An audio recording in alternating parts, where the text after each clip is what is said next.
Mastermind is an European project with the aim to improve the care of people that are suffering from depression. The local health authorities number 9 and Arsenal.it are involved in the project for the Veneto region.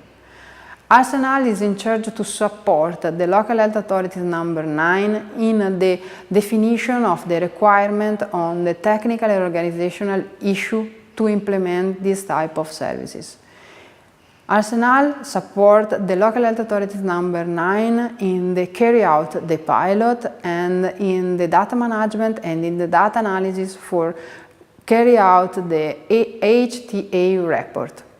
Arsenal is also involved in the European level because it is in charge to carry out the unique database where all data collected by all partners of the project will be stored.